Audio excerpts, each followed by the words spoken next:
Try to remember your third birthday. Go ahead. Try. You probably can't. Maybe you have a photo of it or a story your parents told so many times it feels like a memory. But the moment itself, the candles, the cake, the room, the people, it's gone. And here's the strange part.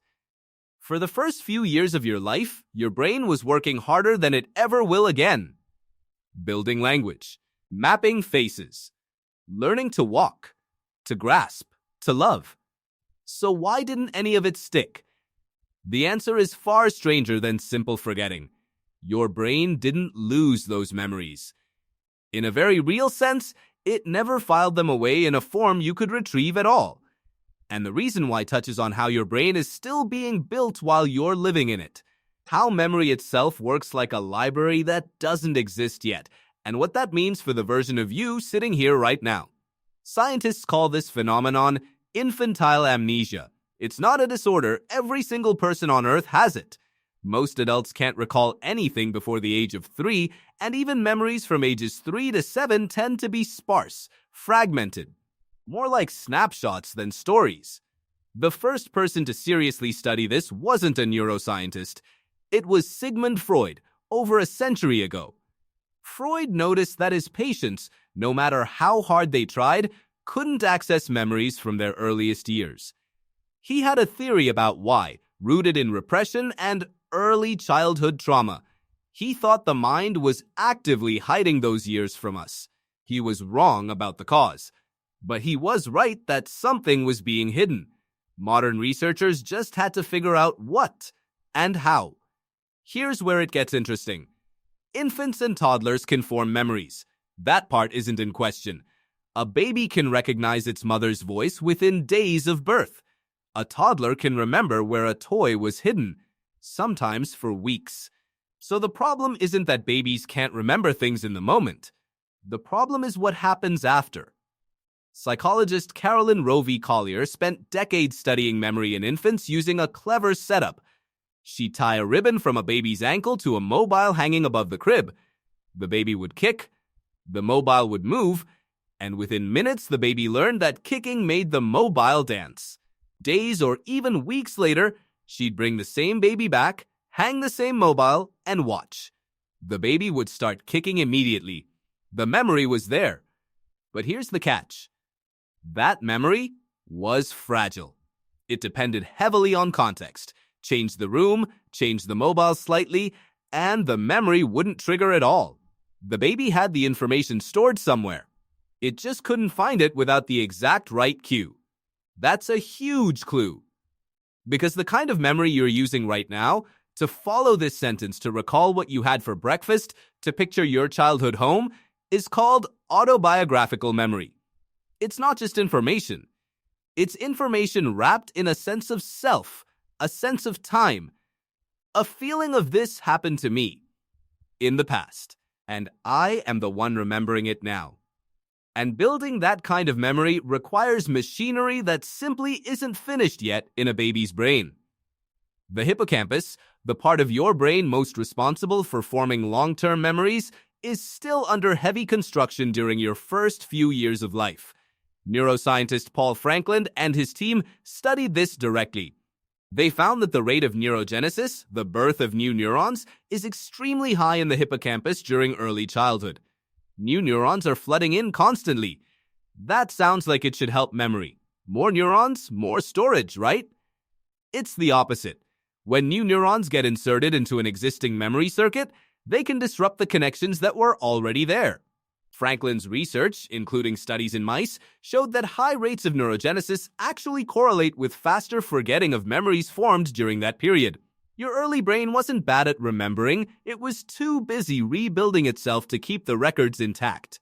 Imagine a library where every single day workers come in and rearrange all the shelves, build new wings, knock down old walls, and reroute the hallways.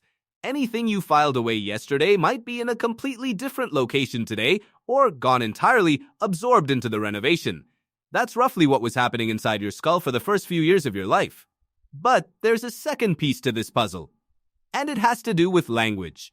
Psychologist Patricia Bauer has spent her career studying how children's memories develop, and one of her most striking findings is about how memory and language grow up together.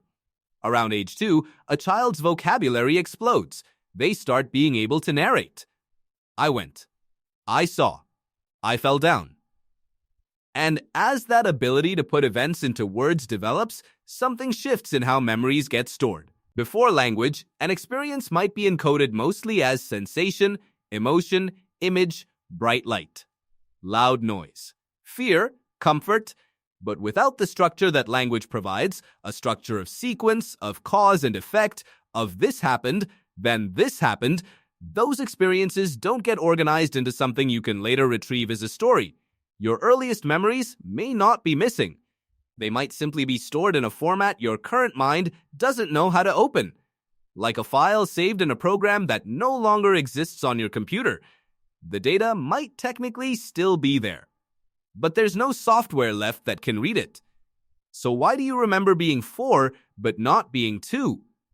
Researchers point to something called the offset of childhood amnesia, usually somewhere between ages 2 and 4, when the brain finally has enough of the right ingredients. A more stable hippocampus, a developing sense of self, the recognition that I am a continuous person who exists across time, and language, the tool that lets you turn a moment into a narrative you can replay later. Once those pieces click into place, memories start to stick. Not perfectly. A 4-year-old's memories are still much shakier than an adult's, but they become retrievable in a way that earlier memories simply never were. Here's the part that should genuinely unsettle you a little. This isn't something that only happened to you once, long ago, and then stopped. Your hippocampus is still making new neurons today, just at a dramatically slower rate. Your sense of self is still being updated. Your internal narrative is still being written and occasionally rewritten. The machinery that determines what you'll remember and what you'll lose is still running, right now as you watch this. Which raises a question worth sitting with. How much of what's happening to you today, this week, this year, will actually survive into your memory 5 years from now? Not because it wasn't important, but because of the same quiet, invisible renovation work happening inside your skull, the same process that erased your 3rd birthday. There's a kind of comfort in this too, if you look at it the right way.